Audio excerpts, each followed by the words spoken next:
प्यारे बच्चों, स्वागत है आप सभी का। आज हम 12th क्लास की इलेक्ट्रोमैग्नेटिक वेव्स शुरू करने जा रहे हैं। आज का हमारा टॉपिक रहेगा कि इलेक्ट्रोमैग्नेटिक वेव्स क्या होती हैं और इसकी क्या मेन कैरेक्टरिस्टिक्स हैं। यानी कि जो टॉपिक है इलेक्ट्रोमैग्नेटिक वेव्स। प्यारे बच्चों, आप अपनी नोट्स बनाने शुरू कर दीजिए। इंपॉर्टेंट क्वेश्चंस आपके बोर्ड एग्जाम्स के हिसाब से तैयार हो जाएगा और जो कॉम्पिटिटिव एग्जाम्स में आप बैठने जा रहे हैं उसके लिए भी काफ़ी बेसिक से आज का जो लेक्चर है वो क्लियर कर देगा। और हैंड रिटन नोट्स आपको डिस्क्रिप्शन में मिल जाएंगे, वहाँ से आप डाउनलोड करके और उनका भी फ़ायदा उठा सकते हैं। चलिए, सबसे पहले हम लोग देख रहे हैं कि इलेक्ट्रोमैग्नेटिक वेव, यानी कि इसमें आप देख रहे हैं कि तीन टर्म्स मेनली इसमें हैं। एक टर्म है इलेक्ट्रिक, ये देखिए इलेक्ट्रिक, यानी कि इसमें इलेक्ट्रिक फील्ड का रोल है। दूसरा मैग्नेटिक फील्ड का भी इसमें रोल है और थर्ड टर्म जो है वेव्स। इसमें इन तीनों ही चीज़ों का या दो तीनों फिजिकल क्वांटिटीज हैं, इनका रोल है। इलेक्ट्रिक फील्ड, मैग्नेटिक फील्ड और वेव, इन दोनों के बारे में हमने पिछले वीडियोज में सेपरेट, जैसे इलेक्ट्रोस्टैटिक्स में और मैग्नेटोस्टैटिक्स में हमने आपको बता चुके हैं। वेव्स के बारे में भी आप जानते हैं। वेव्स क्या होती हैं? Waves are the form of disturbance in which energy propagates from one point to the another point and medium particles simply vibrate about their mean positions। इसे हम waves कहते हैं, जो कि आप अपनी लोअर क्लासेस में पढ़ चुके हैं। यानी कि अब हमें पता चल गया है कि इलेक्ट्रोमैग्नेटिक वेव्स क्या होती हैं। अगर इनको हमें डिफाइन करना हो तो हम इस तरह से लिखेंगे कि when electric and magnetic fields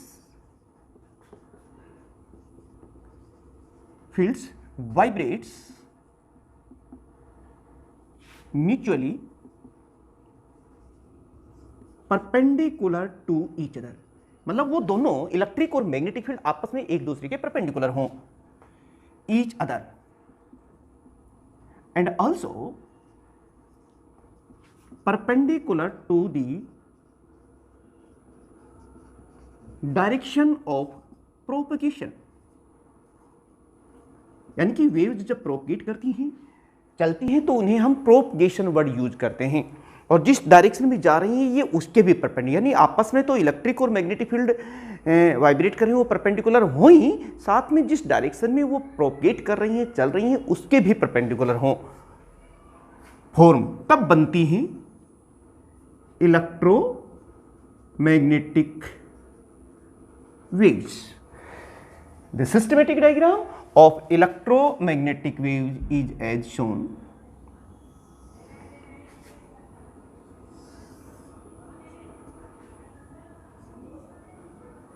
X axis, this is Y axis and this is the Z axis। अब यहाँ पर देखिए, हम मान लो जो वेव्स हैं हमारी वो X एक्सिस में प्रोपगेट कर रही हैं, यानी कि ये हो गई हमारी direction of propagation,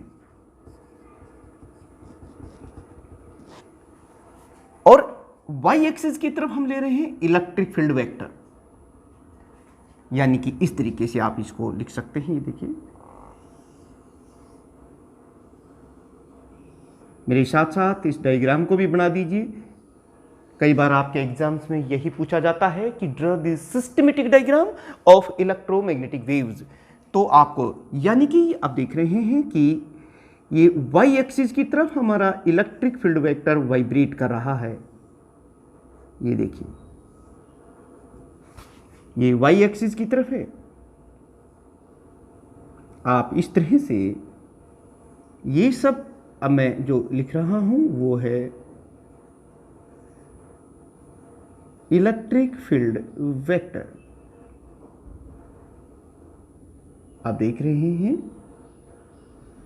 electric field vector, यानी कि साथ साथ आप लिखते भी जाइए कि ई क्या है यहां पर? E is the electric field vector in y axis direction, और जो z डायरेक्शन में हम ले रहे हैं b यानी कि मैग्नेटिक फील्ड, इसे हम ले रहे हैं z डायरेक्शन। इस तरह से आप देख सकते हैं,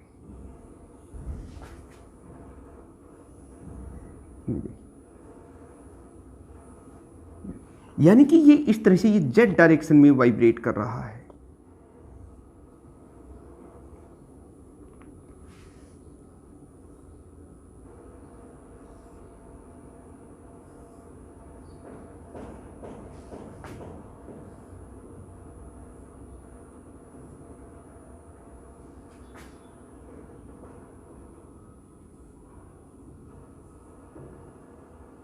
इस तरीके से ये हमारा मैग्नेटिक फील्ड जो जेड एक्सिस डायरेक्शन में हो गया, यानी B is the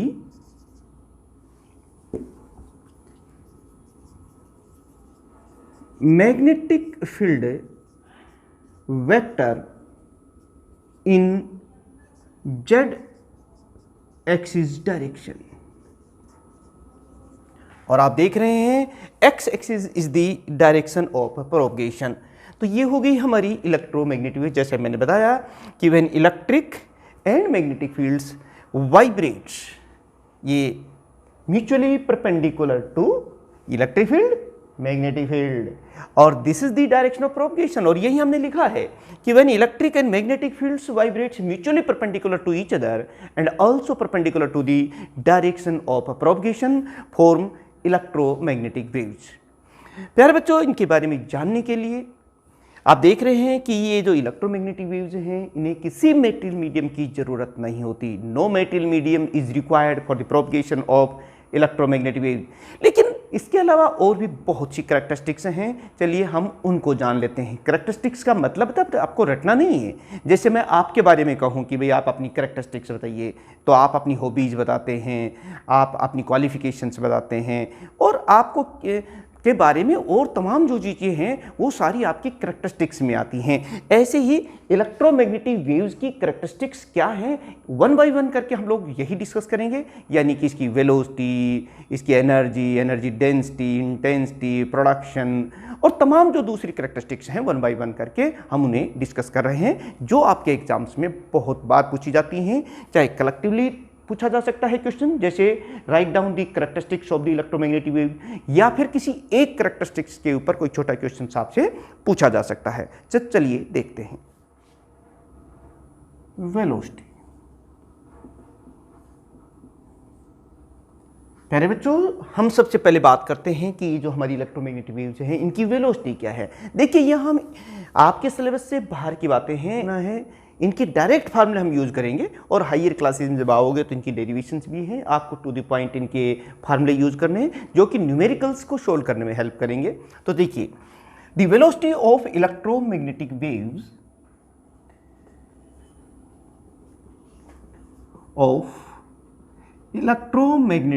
waves are given by, इस फार्मूले इन वैक्यूम।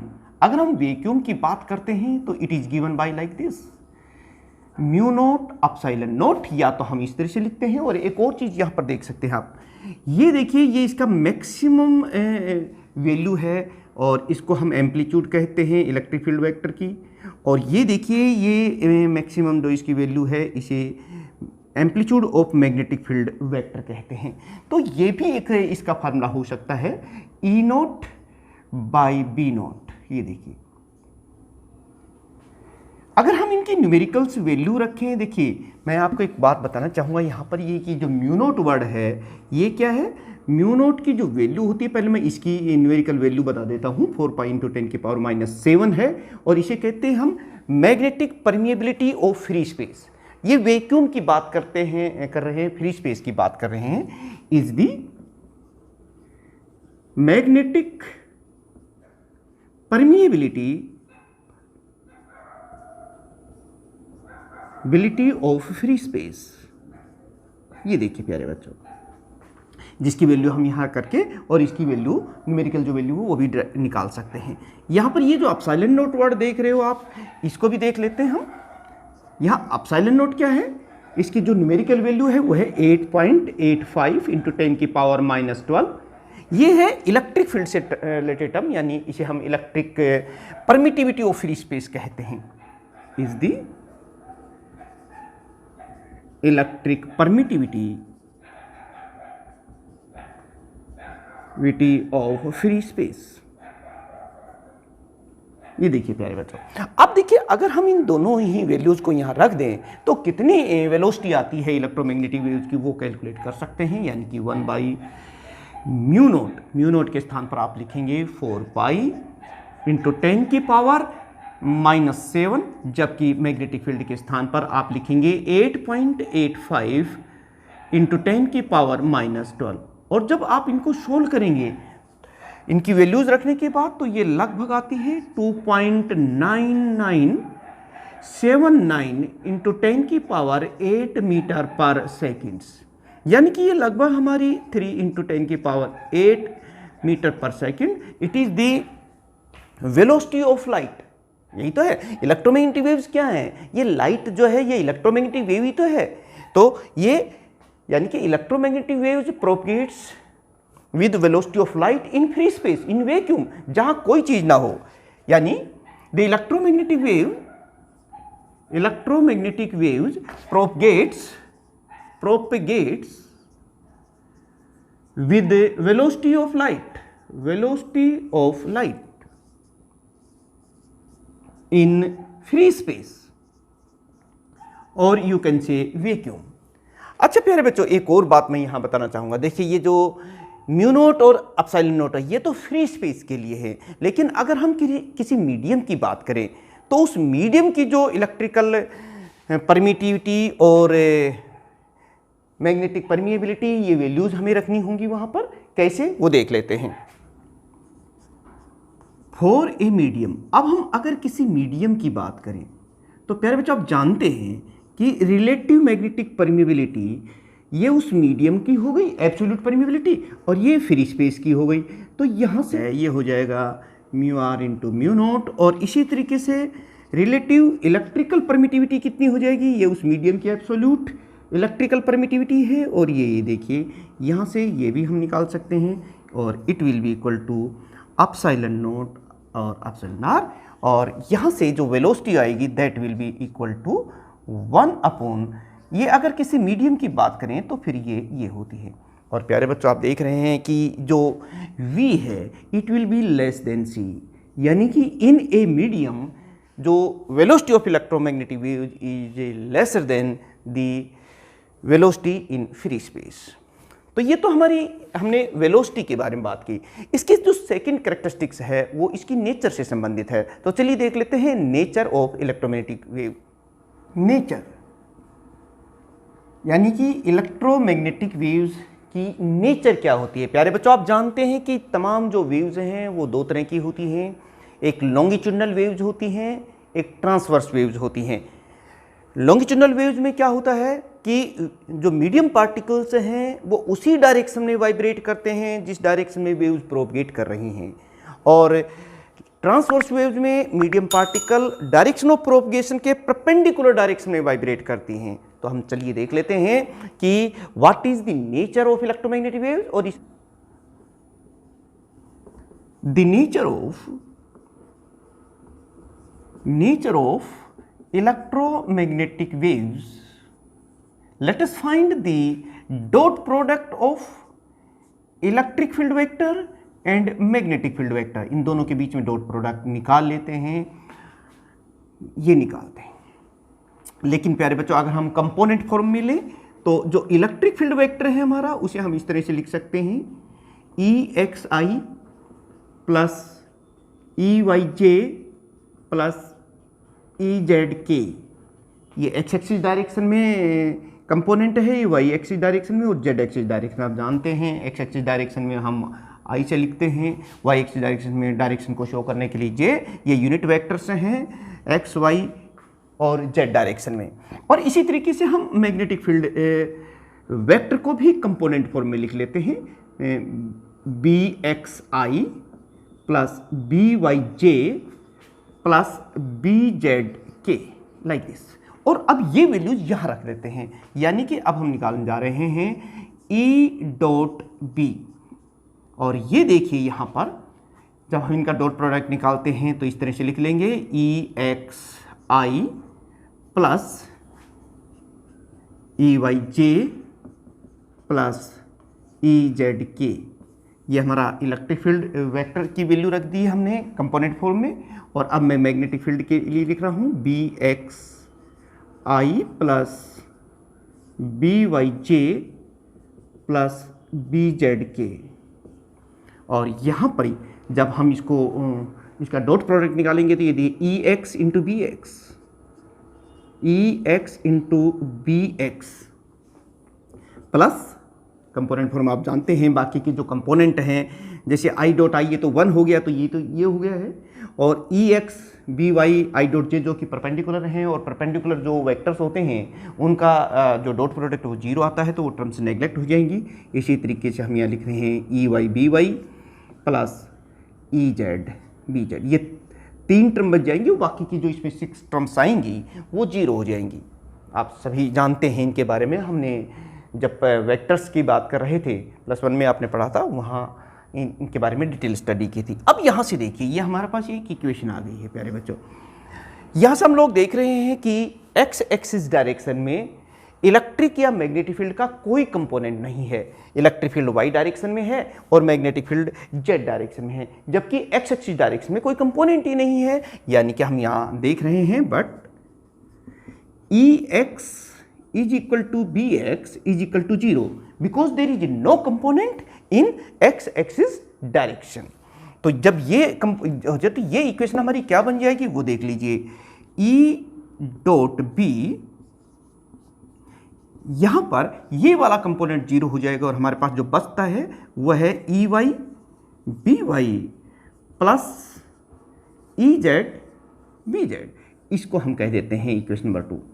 अब प्यारे बच्चों यहां से देखिए कि अगर हम वाई एक्सिस डायरेक्शन की बात करते हैं तो उसमें इलेक्ट्रिक फील्ड तो है, लेकिन वाई डायरेक्शन में कोई भी मैग्नेटिक फील्ड नहीं है। यानी कि इन वाई एक्सिस डायरेक्शन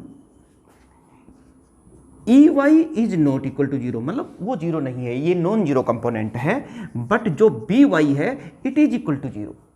जबकि हम जेड एक्सिस डायरेक्शन की बात करें तो इन जेड एक्सिस डायरेक्शन हम लोग देख रहे हैं कि जेड एक्सिस नहीं है। तो इस तरीके से ये इक्वेशन भी हमारी ये बन गई। यहां से हम लोग कह सकते हैं कि E into B into cos theta it is equal to 0। ये देखिए ये E का मैग्नीट्यूड है, ये B का मैग्नीट्यूड है। लेकिन हम जानते हैं कि इलेक्ट्रोमैग्नेटिक वेव्स में ये ना E 0 है ना B 0 है, ये दोनों ही कंपोनेंट होते हैं। तो फिर क्या चीज़ 0 हो गई यहाँ पर हो गई है कोस थीटा इज 0। और कोस थीटा 0 का सीधा मतलब है कि थीटा इज 90 डिग्री।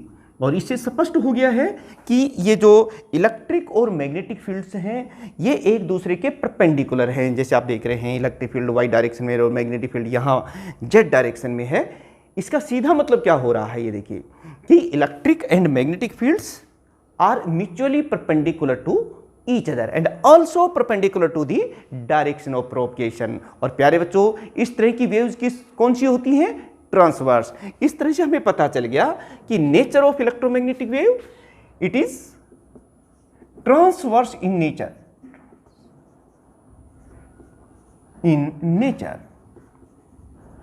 तो इस तरह से हमने 2 कैरेक्टरिस्टिक्स स्टडी कर ली हैं। पहले हमने वेलोसिटी के बारे में जाना डिटेल में, और अब हमें कैरेक्टरिस्टिक्स यानी कि नेचर ऑफ इलेक्ट्रोमैग्नेटिक वेव्स का पता चल गया कि ये ट्रांसवर्स नेचर की होती हैं। चलिए थर्ड कैरेक्टरिस्टिक्स देख लेते हैं।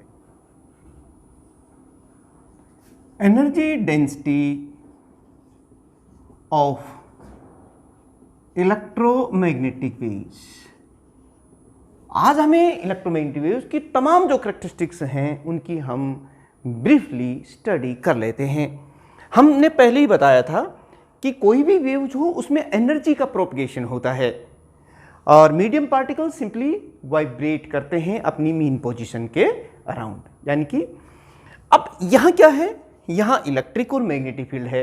यानी कि जो एनर्जी प्रोपेगेट करेगी वो इलेक्ट्रिक और मैग्नेटिक फील्ड के energy density of electric field is given by, देखिए इसको हम लिखेंगे यू ई, और it is equal to 1/2 epsilon naught E square.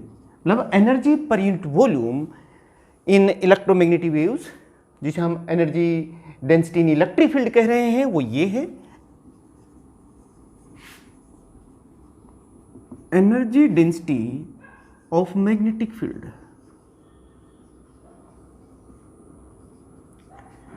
It is given by, हम इसे इस तरीके से लिख लेते हैं 1/2 म्यू नॉट और बी स्क्वायर, ये हो गई। लेकिन प्यारे बच्चों, एक इंपॉर्टेंट पॉइंट जो है वो ये है कि इलेक्ट्रोमैग्नेटिक वेव्स में इलेक्ट्रिक एनर्जी और मैग्नेटिक एनर्जी का जो कंट्रीब्यूशन है वो इक्वल होता है। यानी कि ये नहीं है कि कोई एक फील्ड इसमें ज़्यादा कंट्रीब्यूट कर रहा है, ज़्यादा रोल अदा कर रहा है, दूसरे का कम, ऐसा कुछ नहीं, दोनों का ही बराबर की हिस्सेदारी है। यानी the contribution of electric and magnetic field are equal, ये इक्वल है दोनों का। यानी कि तो फिर एवरेज एनर्जी डेंसिटी कितनी हो जाएगी? Average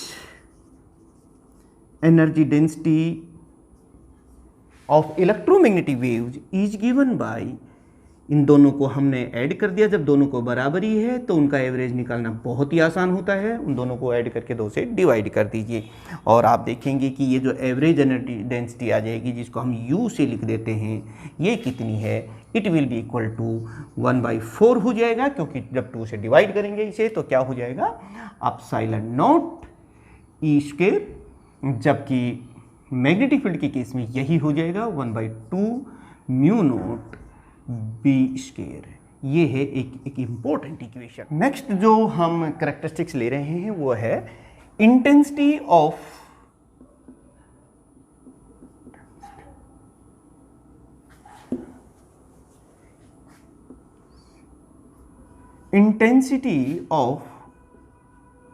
electromagnetic waves.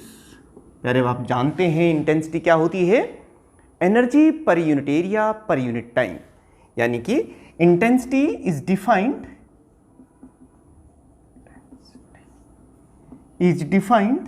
जो डेफिनेशन आप पहले से ही पता है, as the energy per unit area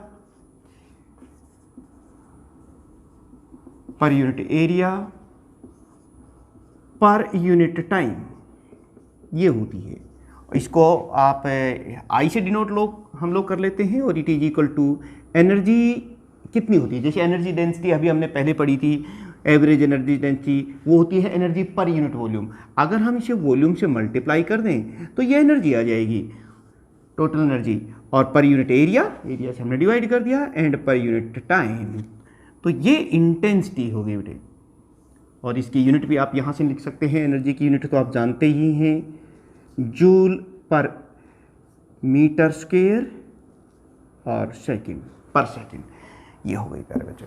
अच्छा, अगर हमें एनर्जी के बाद इंटेंसिटी का भी पता हो तो फिर मोमेंटम के, यानी कि जो नेक्स्ट हमारी कैरेक्टरिस्टिक्स है इलेक्ट्रोमैग्नेटिक वेव्स के लिए, वो क्या है?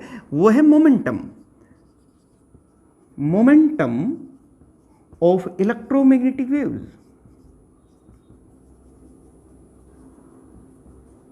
मैग्नेटिक वेव्स वो क्या है प्यारे बच्चों? आप जानते हैं मोमेंटम को हम P से लिखते हैं, और ये कितना होगा? देखिए एनर्जी का जो फार्मूला होता है वो होता है E बराबर mc²,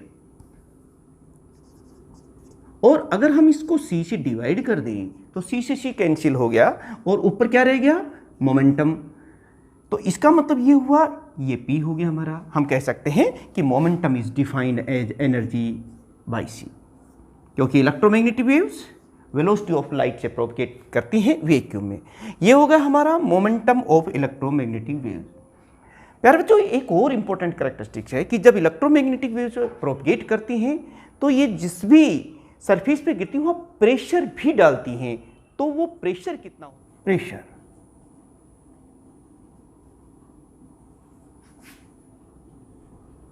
electromagnetic waves exerts pressure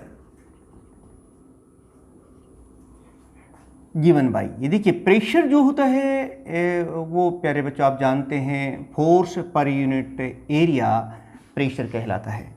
और फोर्स हम Newton second law of motion से जानते हैं कि ये होता है rate of change of linear momentum, और इसे हम इस तरह से लिख सकते हैं 1/a/p/t।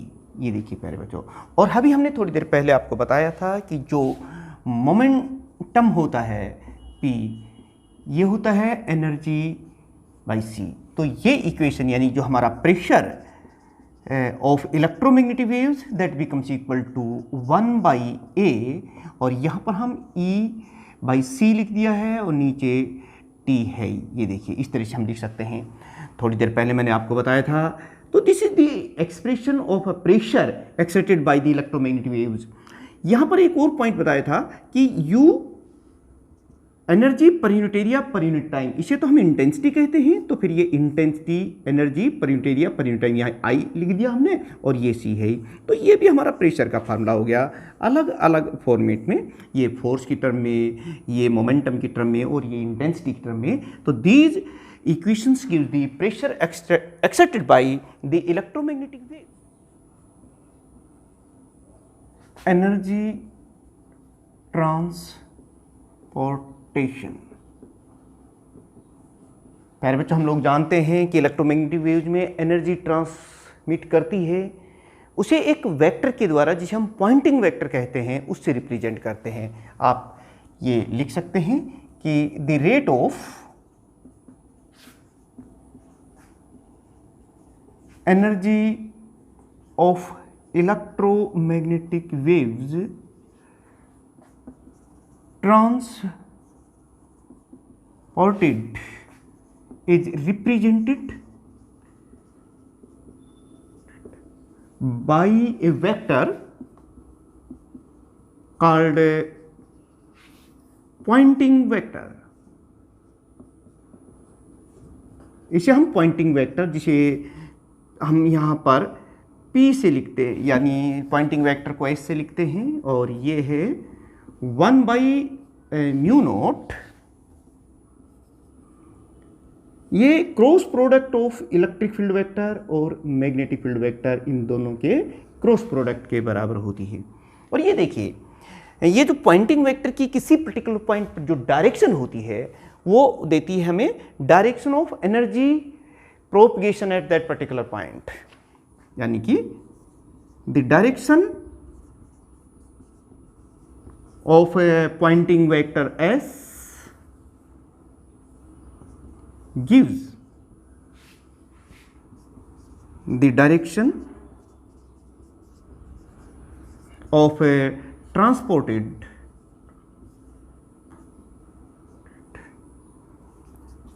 at that point।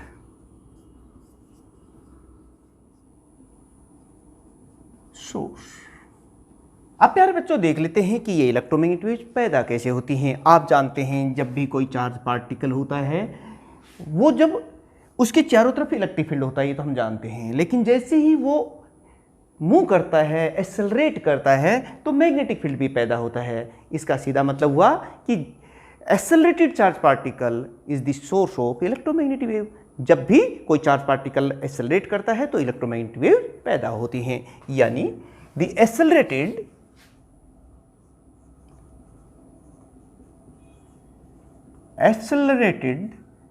Charge particle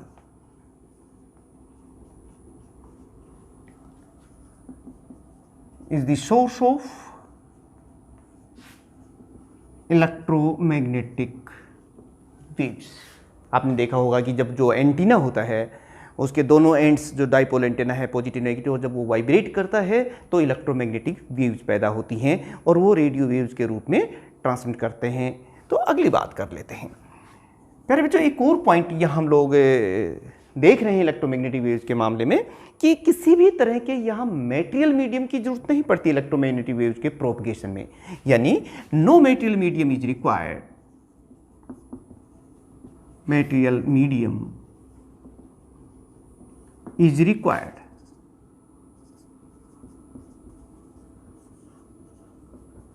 for the propagation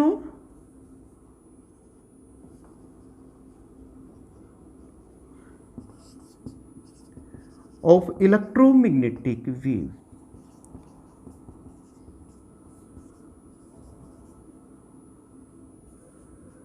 प्यारे बच्चों, हम देख रहे हैं कि इलेक्ट्रोमैग्नेटिक वेव में इलेक्ट्रिक और मैग्नेटिक फील्ड में एनर्जी में तो इक्वल कंट्रीब्यूशन है बराबर का, लेकिन जो ऑप्टिकल फिनोमिना है उसके लिए सिर्फ इलेक्ट्रिक फील्ड ही जिम्मेदार है।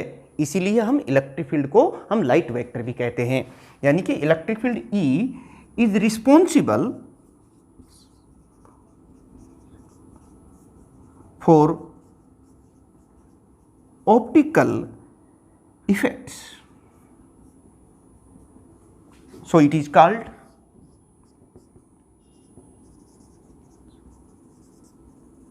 Light vector.